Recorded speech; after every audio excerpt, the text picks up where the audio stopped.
अस्सलाम वालेकुम, मैं हूं रेहान तारिक और आप देख रहे हैं दस्तक। पाकिस्तान में सियासी तारीख रही है कि जब कोई ओहदे पर मौजूद हो और उससे कोई फ़ायदा ले लिया हो तो मसलियत इख्तियार की जाती है, लेकिन जब वो शख्स रिटायर हो जाए या मुश्किलात में हो तो उस पर तो तेज़ हमले शुरू कर दिए जाते हैं। सियासी मुखालिफत में हमारे सियासतदान इतने आगे चले जाते हैं कि कभी किसी को लाड़काना की सड़कों पर घसीटने और कभी पेट फाड़ने की बातें करते हैं, लेकिन ये नहीं सोचते कि सियासत मुमकिनात का खेल है और मुमकिनात में कुछ भी अजीबो गरीब हो सकता है। नून लीग बज़ाहिर आज लूले लगने इक़्तिदार में तो मौजूद है, लेकिन उनके इस लाग़रपन की असल वजह उनकी अपनी कोताहियाँ हैं।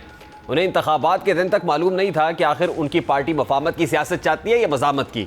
बहरहाल इलेक्शंस हुए, जैसे तैसे इक़्तिदार मिला, तो अब इस जमात के अंदर मज़ामत की रूह दोबारा जागना शुरू हो गई है, जिसका अक्स हमें ख्वाजा आसिफ के इस बयान से मिलता है कि मुल्क की किस्मत का फैसला करने वाले ये कौन होते हैं।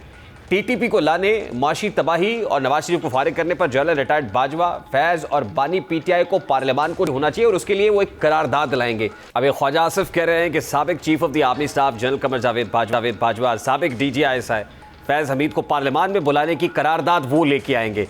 ये वही ख्वाजा आसिफ हैं जो ये कह चुके हैं कि फ़ौज अपने चीफ की हिफाजत करती है और जब हमने मुशर्रफ के खिलाफ कोई बात की तो अल्टीमेटली हमें भुगतना पड़ा। ज़रा वो स्टेटमेंट भी आपके सामने रखते हैं। उसके बाद रुहेल असगर साहब पाकिस्तान मुस्लिम लीग नून के मरकज़ी रहनुमा, वो मैं ज्वाइन कर चुके हैं, उनसे जानेंगे। अलहाज शेख रुहेल असगर साहब पाकिस्तान मुस्लिम लीग नून के मरकज़ी रहनुमा मेरे साथ मौजूद है। मैं पहले उनकी तरफ आऊँगा, फिर मैं स्टेटमेंट्स भी आपको सुनवाऊँगा कि मोहम्मद ज़ुबैर साहब ने रिसेंटली क्या कहा है, रिसेंटली ख्वाजा आसिफ साहब क्या कह रहे हैं और फिर मियां नवाज शरीफ साहब का स्टेटमेंट क्या है। रुहेल असगर साहब अस्सलाम वालेकुम। जी वालेकुम अस्सलाम। बहुत बहुत शुक्रिया सर, बहुत शुक्रिया आपके कीमती वक्त का। सर सबसे पहले तो ये कहिएगा, वज़ीर दिफा ख्वाजा आसिफ साहब ये कहते हैं कि जनरल रिटायर्ड कमर जावेद बाजवा और जनरल फैज़ को पार्लियामान के फ्लोर पर लाने के लिए, जवाब दे उनको करने के लिए मैं करारदाद टेबल करूंगा पार्लियामेंट में। आपको लगता है ख्वाजा आसिफ साहब ये कर सकते हैं? वैसे चाहिए तो ये, मैं आपसे इख्तिलाफ नहीं कर रहा, लेकिन चाहिए तो ये कि आपके इन सवालात का जवाब जो है वो ख्वाजा आसिफ ही दे तो बेहतर रहेगा। आसिफ को ज्यादा पता होगा ना, उसके पास कितने इख्तियारात हैं, वो कर सकता है नहीं कर सकता, वो बुला सकता है नहीं बुला सकता। मेरे नजदीक मेरी सोच थोड़ी मुख्तलिफ है।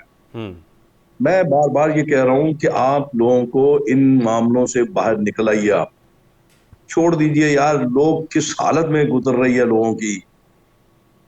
2 वक्त की रोटी क्या, 1 वक्त की रोटी मैसर नहीं है। आप लोग अपने खेलों में पड़े हुए हैं, मैं उसको बुला लूंगा, मैं उसको बुला लूंगा। क्या बुला के क्या कर लेंगे? उसके ट्रू। स्टार उतार देंगे हम? क्या कर देंगे?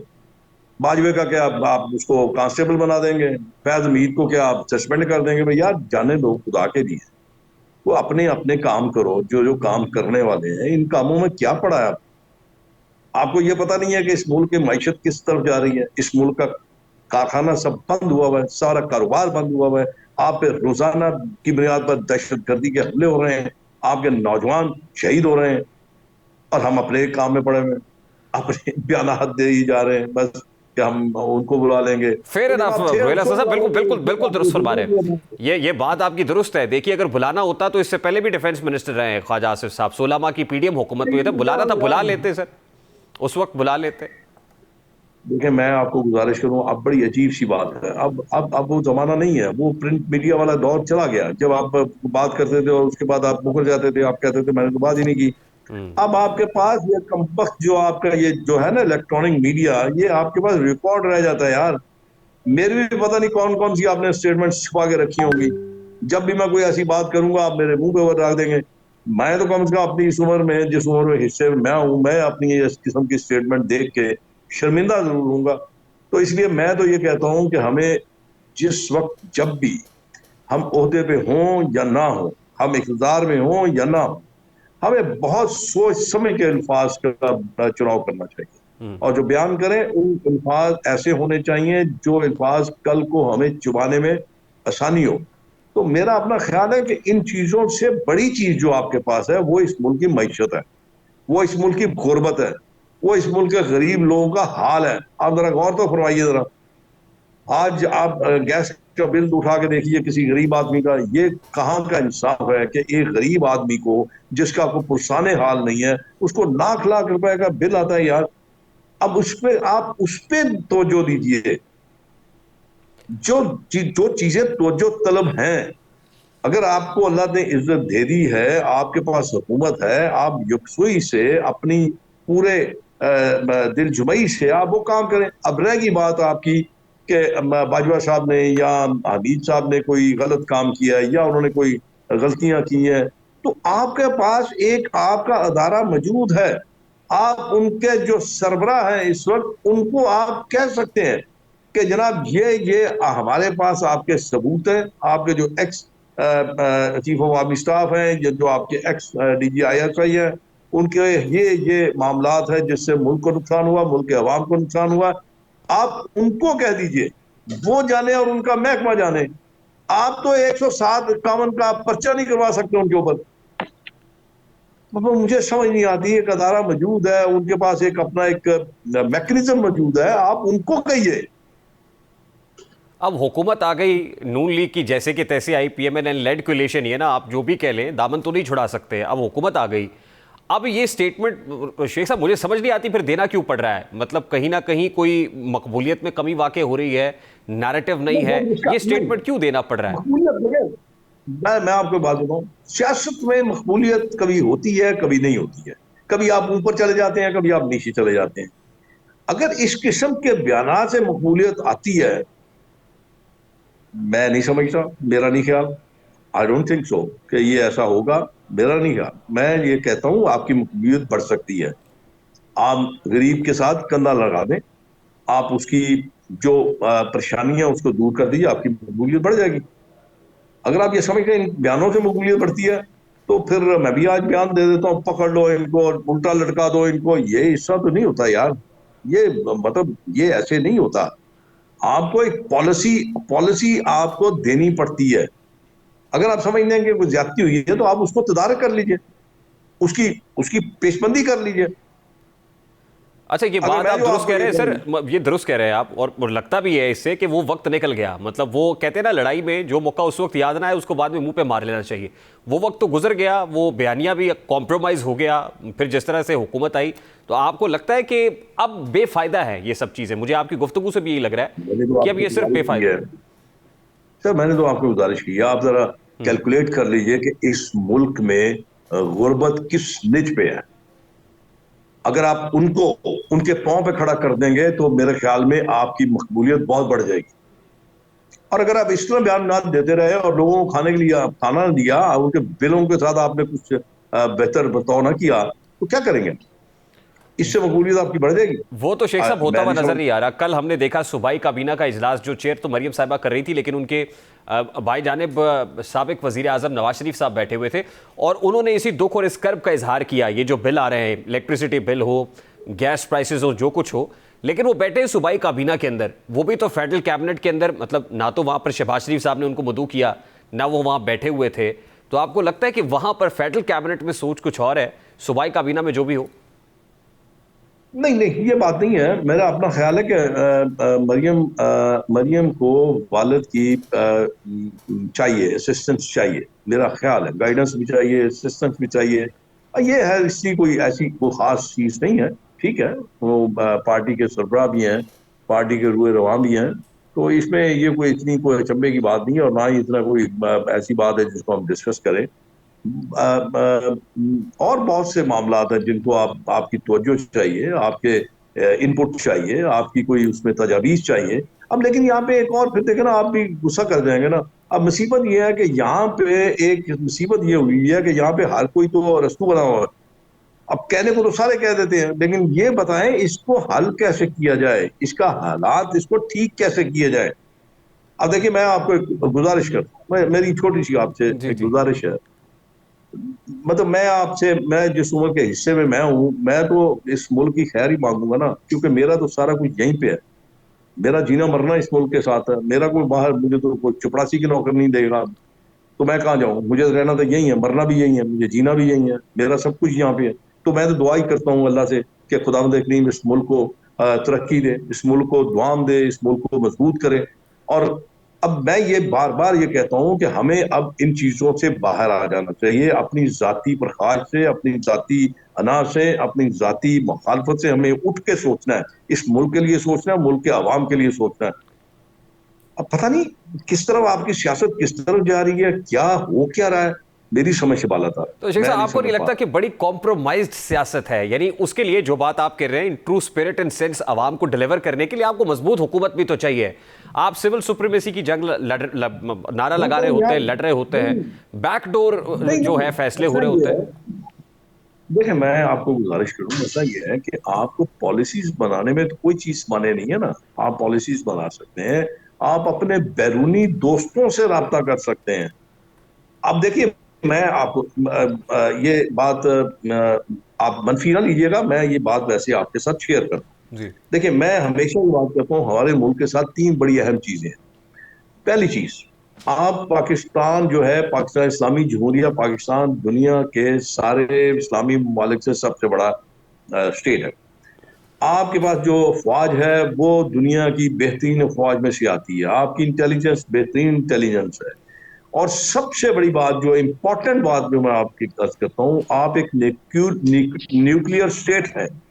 अब मुझे ये बताएं कि ये सब कुछ जो आपके पास है, इसके बाद भी आप अगर तनहा रहते हैं, इसके बाद भी आप अगर अपने आप को ये समझते हैं कि आप बहुत कमजोर हैं, आपका कोई पुरसाने हाल नहीं है, तो फिर अल्लाह ही मालिक है। फिर इसका मतलब है कि आप अपने पैरों पे खुद खड़ा नहीं होना चाहते। आप अपने बैरूनी दोस्तों से बात कीजिए, आप उनसे राब्ता कीजिए, आप उनसे कहिए, आप उनको अपने ऑन बोर्ड लीजिए। पाकिस्तान को आप निकाल सकते हैं इस टर्मोइल से। ये कोई इतनी बड़ी रॉकेट साइंस नहीं है, लेकिन उसके लिए बहुत कुछ करना पड़ेगा। जैसे अभी आपने देखा, कुछ लोगों ने अपनी तनख्वाहें छोड़ दी, किसी ने अपनी वो गाड़ियां छोड़ दी। भाई गाड़ियां तो छोड़ दी हैं, वो अल्ले तल्ले भी छोड़ दो, वो जो ब्रांडेड आप सूट पहनते हैं वो भी छोड़ दो, छोड़ दो सब कुछ। अपने आप को ले आओ जमीन के ऊपर, जो एक आम आदमी की जिंदगी है उस पर ले आओ, और तुम्हें पता भी चले कि आम आदमी क्या रहा है। तो इस तरह एक तरह छोड़ देने से, एक तरह ना लेने से, या एक गाड़ियों के इंतराज छोड़ देने से आपका काम तो नहीं खत्म होगा, ये तो नहीं खत्म होगा। बिल्कुल। अच्छा इसके लिए आपको प्रैक्टिकली आगे बढ़ना ये होगा। बात आपकी दुरुस्त है शेख साहब। लास्टली एंड वेरी क्विकली, मतलब आप बड़े जीरक सियासतदान है, सीजन्ड पॉलिटिशियन है सर। अभी जो हुकूमत बनी है, देखिए हुकूमत बनी बाद में है, पहले ये सवाल उठना शुरू हो गए, पूरे तरीके से स्टेबल हुई नहीं है, पैरों पे खड़ी नहीं है, कि कहीं पीपल्स पार्टी पैर ना खींच दे, कहीं फॉरवर्ड ब्लॉक ना बन जाए, कहीं को अदम एतमाद ना आ जाए। इतने खौफ के माहौल में आपको ये मामला चलता हुआ नजर आ रहा है? बस क्विकली जरा कोई कमेंट ऑन दिस। जी मैं जी आपको गुजारिश करूं, यहाँ पे आपको बड़े दिलेराना फैसले करने पड़ेंगे, बड़े बड़े ही अपना स्ट्रांग फैसले करने पड़ेंगे, मजबूत फैसले करने पड़ेंगे। अगर ये आप समझते हैं कि आपको कोई ब्लैकमेल कर रहा है, आप समझते हैं कि आपकी इस कोalition गवर्नमेंट को कोई इस्तेमाल करने की कोशिश कर रहा है, 100 बिस्मिल्लाह, उठिए, जाइए और जाके आप वजीर आजम हाउस की चाबियां उसको पकड़ा दीजिए, जो ज्यादा शौक रखता है। उसके ये आइए, हम आपका साथ देते हैं, कंधा आपके साथ चलाते हैं, आइए आप इस मुल्क को इस मुसीबत से निकाल लें। तो ये इसका बेहतरीन, लेकिन उसके लिए आपको कदम उठाना पड़ेगा, जो मैं आपको अर्ज कर रहा हूँ। फिर दूसरा जो आपके पास हल है, आप एक कान से सुन के उसी कान से निकाल दें, और अपना फोकस आप अपने उन मसाइल की तरफ करें जो इस मुल्क के बुनियादी मसाइल हैं लोगों के। वरना तो फिर चलता रहेगा। और मैं एक और यहाँ पे आपसे अर्ज कर दूं, जी। आपकी विसासत से, फिर एक वक्त ऐसा भी आएगा कि लोगों का इत्मीनान आपके इस सिस्टम से उठ जाएगा, वो खतरनाक चीज होगी। और आपको नहीं लगता कि स्लोली ग्रेजुअली उस तरफ मामला जा रहा है, अगर यहाँ पे ना संभाला गया? मैं यही तो आपको अर्ज कर रहा हूँ ना, इसको कौन रोकेगा? आप तो नहीं रोक सकते, मैं तो नहीं रोक सकता इसको, तो आपको खुद मिलके बैठ के सोचना है। तो सबका फ्यूचर है इसमें अकेला मुस्लिम लीग का फ्यूचर नहीं है, इसमें बाकी सारी जुमला सियासी जमातों का फ्यूचर है। बहुत तो उसके बहुत लिए सबको सोचना है।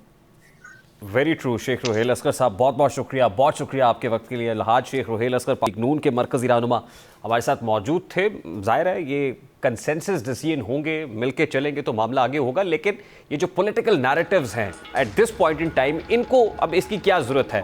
ख्वाजा आसिफ साहब ने जो स्टेटमेंट दिया, 16 माह की पीडीएम हुकूमत में वज़ीर दिफा थे, बहुत कुछ कर सकते थे, खिताबात तो किए, मुनासिब होता तब ख्वाजा आसिफ जल बाजवा और फैज़ हमीद को बुलाते, करारदाद असम्बली में पेश करते। सियासतदानों के नज़दीक आवाम को बेवकूफ़ बनाना सबसे पसंदीदा मशगला है, इसीलिए तो ख्वाजा आसिफ ने बयान दिया और ना ही अभी कुछ वक्त पहले ही की बात है कि वो खुद कहते थे कि फ़ौज अपने चीफ्स को प्रोटेक्ट करती है और वो स्टेटमेंट हमने आपके सामने रखा।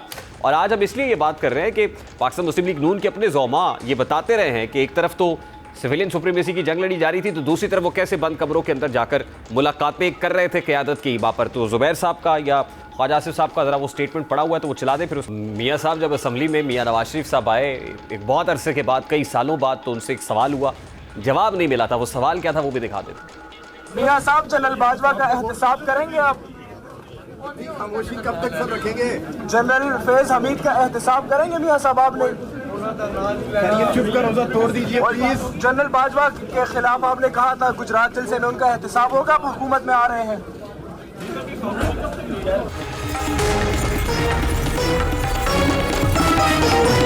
IMF mission stand by agreement की आखिरी किस्त के जायजे के लिए इस वक्त पाकिस्तान में मौजूद है, जहां वजारत खजाना और IMF के हुक्काम मुज़ाकरात अब से कुछ देर कबल मुकम्मल कर चुके हैं। यूँ तो शेड्यूल दौरा 14 था 18 मार्च था, लेकिन कल तक ये मुज़ाकरात मुकम्मल नहीं हुए और कुछ ऐसे मामलात थे जिस पर डेडलॉक बरकरार था। इसी बना पर ये मुज़ाकरात का दौरानिया आज तक एक्सटेंड हुआ।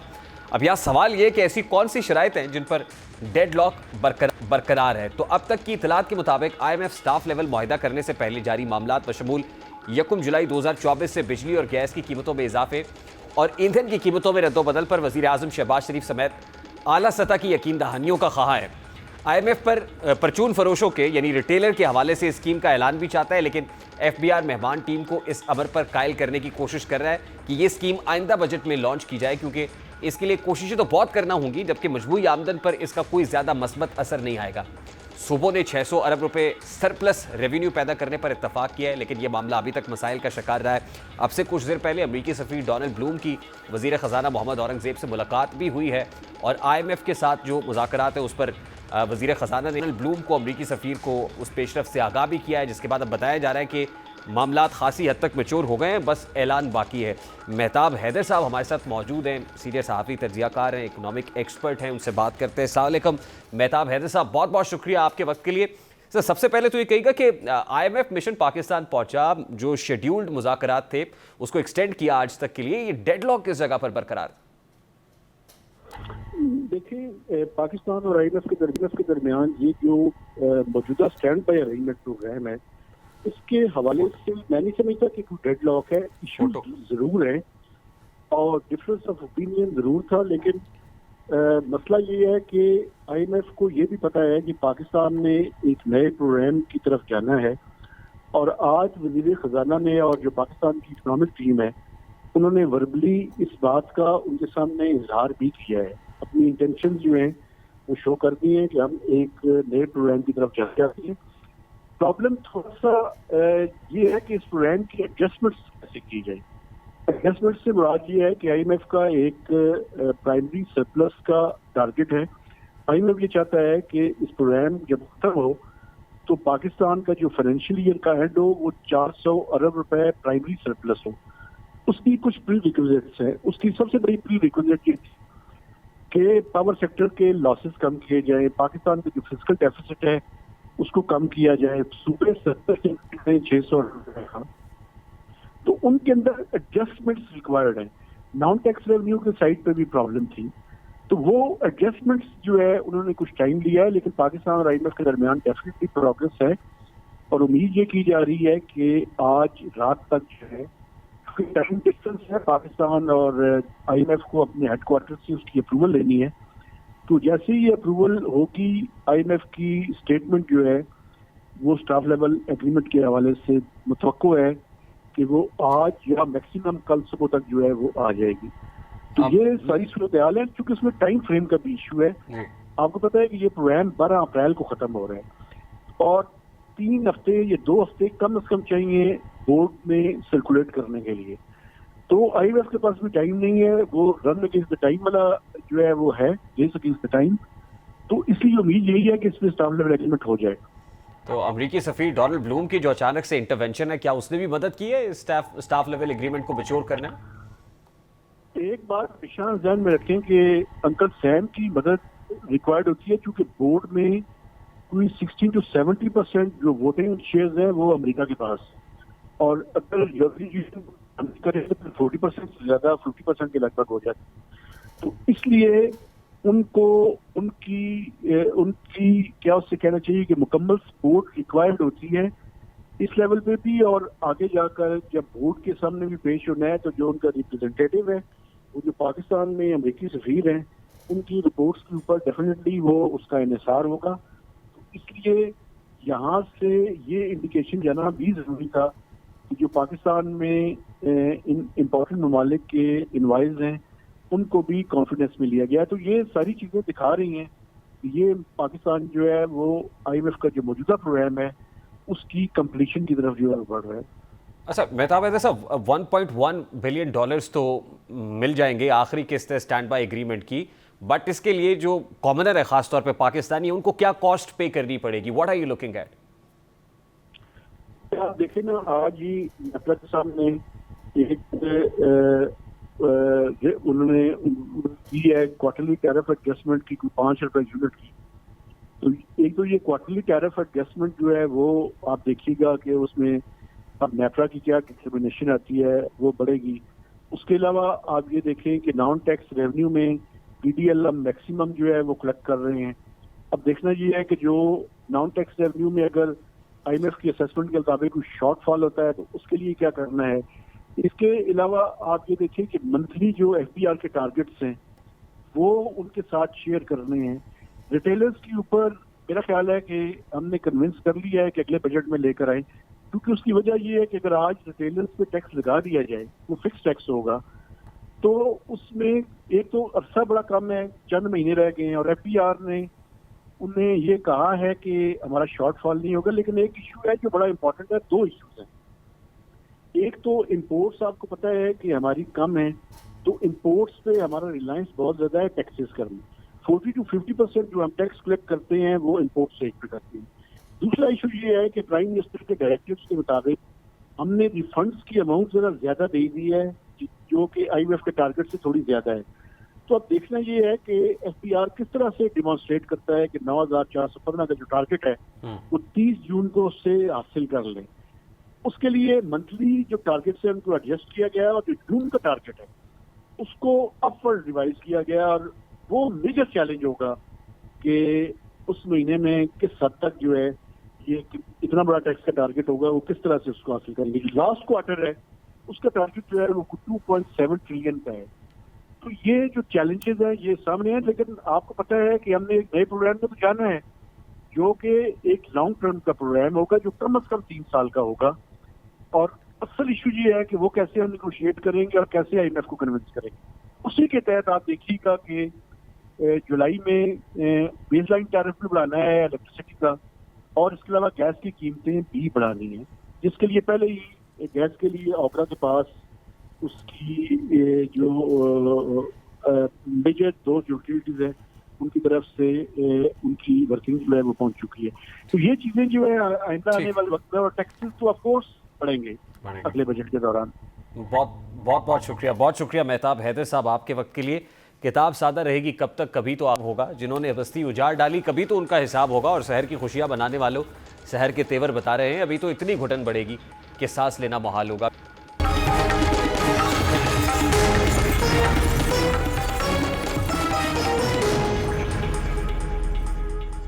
बगैर रहनुमा के कोई भी कौम या जमात अपनी राख खो देती है। ऐसे ही बानी तहरीक इंसाफ के जेल में होने और इंफॉर्मेशन के फुकदान के बाइस PTI में इस वक्त धड़ेबंदी है, इख्तलाफात मौजूद हैं और इस जमात की मुश्किलात में आए रोज़ इजाफा होता चला जा रहा है। अब से कुछ देर कबल GHQ, आर्मी म्यूजियम, हसास इदारे के दफ्तर, मेट्रो स्टेशन हमला समेत जलाओ घेराव के 12 मुकदमात में वज़ीर आला KP के अली अमीन गंडापुर, शिबली फराज, मुराद Saeed, Zartaj Gul, Shireen Mazari, Zulfi Bukhari, Shahbaz Gill, Musarrat Jamshed Cheema, lieutenant general retired Akram Sahi, Basharat Raja के वारंट गिरफ्तारी जारी हुए हैं। सख्तियों के अलावा भी PTI में अंदरूनी इख्तलाफात जारी हैं, और इन इख्तलाफात में शिद्दत तब आई जब पेशावर हाई कोर्ट, जिसे तहरीक इंसाफ की फेवरेट कोर्ट भी कहा जाता है, उससे सुन्नी इत्तेहाद काउंसिल को मखसूस नशस्तें देने के हवाले से फैसला आया। ये फैसला सबके लिए हैरानकुन था, लेकिन तहरीक इंसाफ के लिए बॉम्ब शेल साबित हुआ। इसके बाद एक दूसरे पर इल्ज़ामात का एक ना रुकने वाला सिलसिला शुरू हुआ। फैसले के बाद शेर अफजल मरवत ने एक TV प्रोग्राम में बैठकर ये इल्ज़ाम लगा दिया कि कुछ ऐसे हैं जो बानी तहरीक इंसाफ की मर्ज़ी के बरक्स फैसले हुए और उनका हमें नुकसान हुआ। शेर अफजल के मुताबिक पहली गलती उस वक्त हुई जब इमरान खान ने जमीयत उलमा इस्लाम JUI शिरानी ग्रुप की पार्टी से इत्तेहाद का कहा और इसके लिए मुझे असद कैसर बैरिस्टर गौहर को टास्क दिया गया। हमने शिरानी साहब से कई मुलाकातें की, हमने मीडिया में ऐलान किया, शिरानी साहब से इत्तेहाद हुआ, लेकिन 3-4 रोज़ बाद अचानक शिरानी साहब की पार्टी का जो पत्ता है वो कट गया और बल्लेबाज सामने आ गया। बल्लेबाज को कौन लाया, क्यों आया और शिरानी साहब को क्यों हटाया गया, ये सवालिया निशान है। अब ऐसी बहुत सारी कन्फ्यूजन PTI कोर कमेटी के इजलास में भी मौजूद है। फैसला तो ये लिया गया है कि जो लीगल विंग है उसको पीछे किया जाएगा, सियासी लोग फैसले करेंगे। अब शेर अफजल मरवत एक्नॉलेज कर रहे हैं कि गलतियां हुई हैं, उसका एतराफ़ भी हो रहा है, लेकिन देखना है कि क्या अब मदावे का वक्त है या वक्त गुजर गया है और आने वाले दिनों में सख्तियां मजीद बढ़ जाएंगी।